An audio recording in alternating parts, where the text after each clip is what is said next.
കുടുംബവിളക്ക് സീരിയലിൻ്റെ ഇന്നത്തെ episode review വിശേഷങ്ങളിലേക്ക് എല്ലാവർക്കും സ്വാഗതം. രോഹിത്തും സുമിത്രയും ഇങ്ങനെ നിൽക്കുന്ന സമയത്ത് അങ്ങോട്ടേക്ക് സരസ്വതി വന്നിട്ട് നിങ്ങളടുത്ത് എനിക്കൊരു കാര്യം പറയാനുണ്ട് എന്നും, ശിവദാസൻ ചേട്ടൻ ഇവിടെയുള്ള സമയത്ത് ഞാൻ ഇതിനെക്കുറിച്ച് ചോദിക്കണ്ടായിരുന്നു, പക്ഷേ ഇപ്പോൾ ഇല്ലാത്ത സ്ഥിതിക്ക് ഞാൻ ചോദിക്കുകയാണ്. നിങ്ങൾ ഇവിടുന്ന് പോയിട്ട് തിരിച്ചു വന്നത് ശിവദാസൻ ചേട്ടൻ്റെ നവമിക്ക് വേണ്ടിയിട്ടല്ലേ? പിന്നീട് മരണാനന്തര കർമ്മങ്ങൾ അങ്ങനെ ഓരോന്നായിട്ട് നിന്നു. ഇനി എന്നാണ് നീ രോഹിത്തിന്റെ വീട്ടിലേക്ക് തിരിച്ചു പോകുന്നതെന്ന് സുമിത്രയുടെ അടുത്ത് ചോദിക്കുമ്പോൾ അതിനെക്കുറിച്ച് ഞങ്ങൾ ആലോചിച്ചിട്ടില്ല എന്നാണ് രോഹിത്ത് പറയുന്നത്. ആലോചിക്കണം, സുമിത്രയാണ് ഇതിനെക്കുറിച്ചുള്ള തീരുമാനങ്ങൾ എടുക്കേണ്ടതെന്ന് രോഹിത്ത് പറയുന്ന സമയത്ത് സരസ്വതി സുമിത്രയെ എത്രയും വേഗം തന്നെ നീ ഇതിനെക്കുറിച്ചൊരു തീരുമാനം എടുക്കണം. അമ്മയ്ക്ക് എന്താ ഇത്ര വലിയ ധൃതിയെന്ന് ചോദിക്കുന്നുണ്ട് കേട്ടോ. നിനക്ക് ഇവിടുന്ന് പോകാൻ വേണ്ടിയിട്ട് ആദ്യം തടസ്സം അച്ഛനായിരുന്നു. ഇപ്പൊ നിന്റെ മക്കളോ മരുമക്കളോ ആരും തന്നെ ഈ വീട്ടിൽ താമസിക്കുന്നില്ല. അതുകൊണ്ട് നിങ്ങൾ ഇവിടെ താമസിക്കുന്നതിൽ ഇനിയൊരു അർത്ഥമില്ല എന്നും, പിന്നെ രോഹിത്തെ മനസ്സിലുള്ളത് തുറന്നു പറയുന്നത് കൊണ്ട് ആർക്കും എന്നോട് ഒരു വിരോധവും തോന്നരുത്. രോഹിത്തിന്റെ വീട്ടിൽ ചെന്നിട്ട് നിങ്ങളൊരു കുടുംബമായിട്ട് ജീവിക്കണം. അപ്പം നിങ്ങൾ ചോദിക്കും ഞാനും എൻ്റെ മോനും ഇവിടെ എന്തിനാ താമസിക്കുന്നത് എന്നുള്ള കാര്യം. ഇത് ഞങ്ങളുടെ കുടുംബ വീടല്ലേ? ഓണർ സുമിത്രയാണെന്നുണ്ടെങ്കിലും അങ്ങേരുടെ ഓർമ്മകളുള്ള ഈ വീട്ടിൽ നിന്ന് ഞങ്ങൾക്ക് ഇറങ്ങിപ്പോവാൻ വേണ്ടി പറ്റില്ലല്ലോ. ഉടമ സുമിത്രയാണെന്നുണ്ടെങ്കിൽ ഞങ്ങൾ ഈ വീടിന് വാടക തരാം. എത്രയാ വാടക എന്നുള്ള കാര്യം സുമിത്ര നിശ്ചയിച്ച് പറഞ്ഞാൽ മതി. ഞങ്ങൾ വാടകയ്ക്ക് താമസിക്കുന്ന ഈ വീട്ടിൽ നിങ്ങൾ നിൽക്കേണ്ട കാര്യമില്ലല്ലോ. ഇത് കേട്ട ഉടനെ തന്നെ സുമിത്ര പറയുന്നുണ്ട്, ഈ വീട് വാടകയ്ക്ക് കൊടുത്തിട്ട് ജീവിക്കേണ്ട ഗതികേട് ഞങ്ങൾക്കില്ല അമ്മേ. അപ്പോൾ നിങ്ങൾ ഈ വീട്ടിൽ നിന്ന് പോകാൻ വേണ്ടിയിട്ട് ഭാവമില്ലെന്ന് ചോദിക്കുന്ന സമയത്ത് രോഹിത്ത് പറയുന്നുണ്ട്, ഞങ്ങൾ പോയി കഴിഞ്ഞ് കഴിഞ്ഞാൽ പിന്നെ ഇവിടെ അമ്മയും സിദ്ധുവും മാത്രമല്ലേ ഉള്ളൂ എന്നുള്ള കാര്യം. ഞങ്ങളുടെ കാര്യം ആലോചിച്ചിട്ട് നിങ്ങൾ ആരും വിഷമിക്കേണ്ട.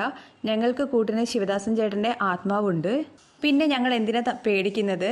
എന്തായാലും നിങ്ങൾ ഇന്ന് താമസം മാറുന്നതിനെ കുറിച്ചൊരു തീരുമാനം പറയണം. അമ്മ പേടിക്കേണ്ട, ഞങ്ങൾ ഇന്ന് തന്നെ ഒരു തീരുമാനം പറയാം. തുടർന്ന് രോഹിത്തിൻ്റെ ഫോണിലേക്ക് സമ്പത്ത് വിളിക്കുകയാണ് കേട്ടോ.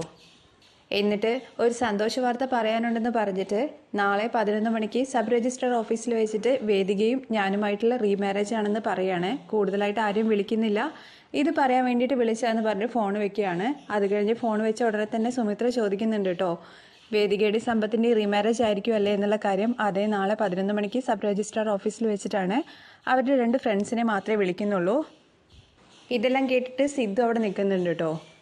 എന്തായാലും അവർ രണ്ടുപേരും ഒരുമിച്ച് ജീവിക്കാൻ വേണ്ടിയിട്ട് ഒരു റീമാരേജ് അത്യാവശ്യമാണ്. അവർ നന്നായിട്ട് ജീവിക്കട്ടെ, അല്ലാതെ എന്താ പറയാമെന്ന് സുമിത്ര പറയുന്നുണ്ട്. ഇതെല്ലാം മുൻകൂട്ടി ഞാൻ കണ്ടിരുന്നു എന്നും ഇതിനെക്കുറിച്ച് പറഞ്ഞപ്പോൾ ആരും അത് ഗൗനിച്ചില്ല. ഇപ്പം എന്തായെന്ന് ചോദിക്കുന്ന സമയത്ത് അമ്മ പറഞ്ഞാലും ഇല്ലെങ്കിലും അത് നടക്കും. നടക്കേണ്ട സമയത്ത് അവർ രണ്ടുപേരും ഒന്നിക്കുന്നത് നീരവിന് വേണ്ടിയിട്ടാണ്. അവർക്കിടയിൽ നീരവുള്ളത് കൊണ്ട് തന്നെ അവരൊന്നിച്ച് സമാധാനമായിട്ട് ജീവിക്കട്ടെ. വേദിക അത്ര നല്ലവളായിട്ട് ഞാൻ ഒരിക്കലും പറയില്ല. കാരണം ഒരിക്കൽ ഡിവോഴ്സ് ചെയ്ത ആളെ വീണ്ടും കല്യാണം കഴിച്ചില്ലെന്ന് ചോദിക്കുന്ന സമയത്ത് അവർ ജീവിക്കാതിരിക്കുക എന്തായാലും ഇനിയിപ്പം പിരിയെ എന്ത് വേണമെങ്കിൽ ചെയ്താലും അതിൻ്റെ ഭവിഷ്യത്തുകൾ അവർ തന്നെ അനുഭവിക്കണം എന്ന് പറഞ്ഞുകൊണ്ട് രോഹിത്ത് അവിടെ നിന്ന് പോവാണ്. അത് കഴിഞ്ഞ് സുമിത്ര അമ്മയുടെ അടുത്ത് പറയുന്നുണ്ട്, അമ്മ ഇനിയെങ്കിലും ഒരു പൊടിക്ക് അടങ്ങണം. കാരണം അച്ഛനില്ല, എല്ലാ പ്രശ്നങ്ങളും ഉണ്ടാക്കി വെച്ചാൽ പരിഹരിക്കാൻ വേണ്ടിയിട്ട്. നീ ആരുടെ എൻ്റെ അടുത്ത് ചോദ്യം ചെയ്യാൻ വേണ്ടിയിട്ടെന്ന് സുമിത്രയുടെ അടുത്ത് സരസ്വതി ചോദിക്കുകയാണേ. നിങ്ങളെ ഉപദേശിക്കാനൊന്നും ഞാൻ വരുന്നില്ല. എന്തായാലും അമ്മ ഒരു കാര്യം ഓർത്തേക്ക്, അമ്മയ്ക്ക് എന്തോ വലുത് വരാനുണ്ട്, സൂക്ഷിച്ച് ജീവിച്ചാൽ അമ്മയ്ക്ക് കൊള്ളാം എന്ന് പറഞ്ഞിട്ട് സരസ്വതിയുടെ അടുത്ത് സുമിത്ര പോവാണ്. തുടർന്ന് സുമിത്രയും രോഹിത്തും കൂടി സംസാരിക്കുന്നതാണ് കേട്ടോ. രോഹിത്ത് ചോദിക്കുന്നുണ്ട് നാളെ വേദികയുടെയും സമ്പത്തിൻ്റെയും റീമാരേജിന് പോകുന്നുണ്ടോ എന്നുള്ള കാര്യം. അവരെന്തായാലും ആരെയും ക്ഷണിക്കുന്നില്ലല്ലോ, അതുകൊണ്ട് നാളെ പോകണ്ട, നമുക്ക് പിന്നൊരു ദിവസം പോകാമെന്ന് പറയുകയാണ് സുമിത്ര. അത് കഴിഞ്ഞ് സരസ്വതിയമ്മ പറഞ്ഞ കാര്യങ്ങളെക്കുറിച്ച് ഓർക്കായിരുന്നു എന്ന് പറയുമ്പോൾ അമ്മ എന്തെങ്കിലും വിവരക്കേട് പറയുന്ന ആ കാര്യങ്ങളെക്കുറിച്ച് ഓർക്കേണ്ട കാര്യം എന്താണെന്ന് ചോദിക്കുന്നുണ്ട്. അമ്മ വിവരക്കേടുകൾ പറയാറുണ്ട്, പക്ഷേ ഇതെനിക്ക് അങ്ങനെ തോന്നിയില്ല. എൻ്റെ മക്കളോ മരുമക്കളോ ആരും തന്നെ ഇവിടെ ഇല്ല. പിന്നെ അമ്മയ്ക്കും മോനും ആണെന്നുണ്ടെങ്കിൽ നമ്മുടെ ആവശ്യവുമില്ല. പൂജയും രോഹിത്തും ഞാനും ഇവിടെ നിൽക്കുന്നതിൽ ഇനി അർത്ഥമില്ല. അതുകൊണ്ട് നമുക്ക് രോഹിത്തിൻ്റെ വീട്ടിലേക്ക് പോവാം എന്ന് പറയുമ്പോൾ താൻ സീരിയസ് ആയിട്ടാണോടോ പറയുന്നതെന്നുള്ള കാര്യം രോഹിത്ത് ചോദിക്കുന്നുണ്ട്. അതേ, സീരിയസ് ആയിട്ട് തന്നെയാണ്.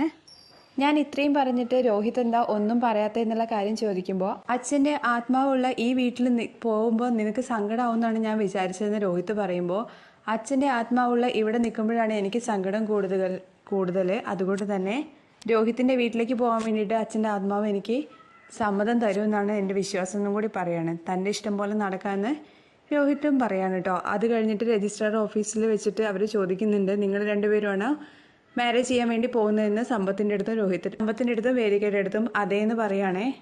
അങ്ങനെ രജിസ്ട്രാറുടെ മുമ്പിൽ രണ്ടുപേരും സൈൻ ചെയ്യാണ്. അത് കഴിഞ്ഞിട്ട് രജിസ്ട്രാർ പറയുന്നുണ്ട്, ഭർത്താക്കന്മാരുടെ ജീവിതത്തിൽ ചെറിയ ചെറിയ പ്രശ്നങ്ങളൊക്കെ ഉണ്ടാവും, ഒരു പരിഹാരമായിട്ട് ഡിവോഴ്സിനെ കാണരുത് എന്നും കുറച്ചുകൂടി സഹിഷ്ണുതയുള്ളവരാവണം, അങ്ങനെയാണെങ്കിൽ ഇങ്ങനത്തെ അവസരങ്ങൾ ഒഴിവാക്കുക എന്ന് പറയാണ്. അത് കഴിഞ്ഞ് രണ്ടുപേർക്കും ഓൾ ദ ബെസ്റ്റ് കൊടുത്തിട്ട് അവർ രജിസ്റ്റർ ഓഫീസിൽ നിന്ന് പോവുകയാണ്.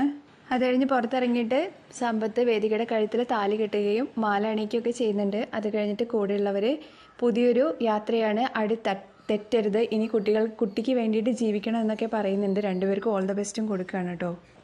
അങ്ങനെ അവർ പുറത്തിറങ്ങിയിട്ട് ഫ്രണ്ട്സൊക്കെ പോവാണ്. പുനർവിവാഹമാണെന്ന് കരുതിയിട്ട് പാർട്ടിയൊന്നും വേണ്ടെന്ന് വെക്കരുതെന്നൊക്കെ പറയുന്നുണ്ട്. വൈകിട്ട് വീട്ടിലേക്ക് വരാമെന്ന് പറഞ്ഞിട്ടാണ് അവർ പോകുന്നത്. അത് കഴിഞ്ഞ് സമ്പത്തിൻ്റെ അടുത്ത് വേദിക പറയുന്നുണ്ട്, ഇത് നമ്മുടെ പുനർവിവാഹമാണെങ്കിൽ പോലും നമ്മുടെ പുതുജീവനാണ്, നമുക്ക് നമ്മളായിട്ട് തന്നെ ജീവിക്കാൻ വേണ്ടി പറ്റണേ എന്നുള്ള കാര്യം. അങ്ങനെ അവർ പോവാന്ന് പറഞ്ഞ് ഇറങ്ങുന്ന സമയത്താണ് അങ്ങോട്ടേക്ക് സിദ്ധു വരുന്നത് കേട്ടോ. എന്നിട്ട് എന്താ വന്നതെന്നുള്ള കാര്യം ചോദിക്കുകയാണ്. ഞാൻ മുടക്കാനൊന്നും വേണ്ടി വന്നതല്ല, നിങ്ങളുടെ കല്യാണം ഇവിടെ വെച്ച് നടക്കുന്നുണ്ടെന്ന് അറിഞ്ഞപ്പോൾ നിങ്ങളെ വന്ന് കാണണം എന്ന് പറഞ്ഞു, നിങ്ങൾ ആഗ്രഹിച്ചതാണല്ലോ നടന്നതെന്ന് സമ്പത്ത് പറയുന്ന സമയത്ത്, അതെ, ഞാൻ നിങ്ങളെ ഈ ആവശ്യവുമായിട്ട് നിങ്ങളെ രണ്ടുപേരുടെയും അരികിൽ ഞാൻ വന്നിട്ടുണ്ടായിരുന്നു, എന്തായാലും അതുപോലെ തന്നെ വന്ന് ഭവിച്ചല്ലോ എന്ന് പറയാണ്. ഇനിയിപ്പോൾ എന്താ പുതിയതായിട്ട് പറയാനുള്ളതെന്ന് വേദിക ചോദിക്കുമ്പോൾ പറയാനുണ്ട്, നിങ്ങൾ ഇവിടുന്ന് പോയി കഴിഞ്ഞാൽ പിന്നെ ഒരുപക്ഷെ നിങ്ങളെ കണ്ടെന്ന് വരില്ല. വേദിക, ഒരർത്ഥത്തിൽ നിന്റെ ജീവിതം തകർത്തത് ഞാനാണ്, എന്നെ സ്നേഹിക്കണമെന്ന് പറഞ്ഞിട്ട് നിന്റെ പുറകെ നടന്നു, ഞാൻ കാരണം നീരവും സമ്പത്തും ഒരർത്ഥത്തിൽ നീരവിൻ്റെയും സമ്പത്തിൻ്റെയും ജീവിതം ഞാൻ തകർത്തു. ഞാൻ ചെയ്ത തെറ്റിനെ എൻ്റെ മനസാക്ഷിയെ ബോധിപ്പിക്കാൻ വേണ്ടിയിട്ട് നിന്റെ മുമ്പിൽ വന്നിട്ട് മാപ്പ് അപേക്ഷിക്കണമായിരുന്നു. നീ അസുഖമായി കിടന്ന സമയത്ത് നീ മരിച്ചു പോകണമെന്ന് വരെ ഞാൻ വിചാരിച്ചിട്ടുണ്ടായിരുന്നു.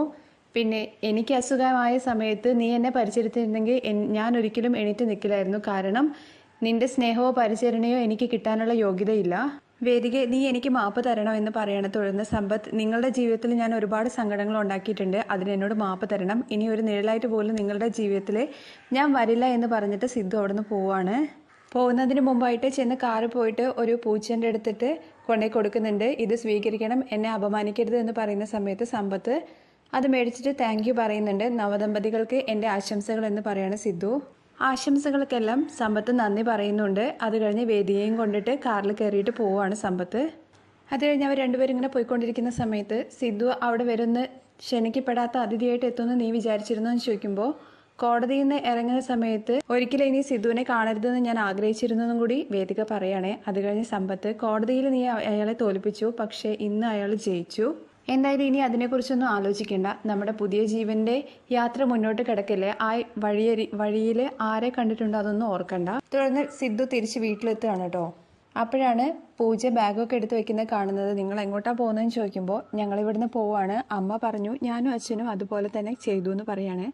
അപ്പോഴേക്കും അങ്ങോട്ടേക്ക് രോഹിത് വരുന്നുണ്ട്. എന്നിട്ട് സിദ്ധു എവിടെ പോയതായിരുന്നു, ഒരു യാത്ര പഴിച്ചിൽ ഒഴിവാക്കാമല്ലോ എന്ന് വിചാരിച്ചു, സിദ്ധുവിനെ എടുത്ത് നേരിട്ട് പറയാൻ അതുകൊണ്ടാണെന്ന് പറയുകയാണേ. നിങ്ങൾ ഇവിടുന്ന് പോകാൻ പെട്ടെന്ന് തീരുമാനം എടുക്കാൻ എന്താ, എൻ്റെ അമ്മ കാരണമാണോ എന്ന് ചോദിക്കുന്ന സമയത്ത്, ഒരിക്കലുമല്ല, സുമിത്രയ്ക്ക് ഇവിടുന്ന് പോകാൻ വേണ്ടിയിട്ട് ആദ്യം ഇഷ്ടമല്ലായിരുന്നു, പക്ഷേ അവൾ ഇന്നലെ എൻ്റെ അടുത്ത് പോകണമെന്ന് പറഞ്ഞു, അതുകൊണ്ട് ഞാനും പോകാമെന്ന് പറഞ്ഞു, അതിൻ്റെ കാരണങ്ങളെക്കുറിച്ചൊന്നും ഞാൻ അവളുടെ അടുത്ത് ചോദിച്ചില്ല. അത് കഴിഞ്ഞ് ശിവദാസ മേനോൻ്റെ ഫോട്ടോയ്ക്ക് മുമ്പിൽ എന്നിട്ട് സുമിത്ര പറയുന്നുണ്ട്, അച്ഛൻ പറഞ്ഞ കാര്യങ്ങളൊന്നും ഞാൻ മറന്നിട്ടില്ല എന്നും, ശ്രീനിലയം ഒരിക്കലും കൈവഴിയില്ല, ഞാൻ രോഹിത്തിൻ്റെ വീട്ടിലേക്ക് പോവുകയാണ്, അച്ഛൻ പറഞ്ഞ ഇതും അതുപോലെ തന്നെ തന്നതുമായിട്ടുള്ള എല്ലാ പ്രചോദനങ്ങളും കൈക്കൊണ്ട് തന്നെ ഞാൻ ജീവിക്കും, അച്ഛൻ കൂടെ ഉണ്ടാവുന്ന വിശ്വാസത്തിൽ ഞാൻ പോവാമെന്ന് പറഞ്ഞിട്ട് അച്ഛൻ്റെ ആ റേഡിയോ കയ്യിൽ പിടിച്ചിങ്ങനെ നിൽക്കുന്ന സുമിത്രയെ കാണിച്ചുകൊണ്ടാണ് ഇന്നത്തെ എപ്പിസോഡ് അവസാനിക്കുന്നത്.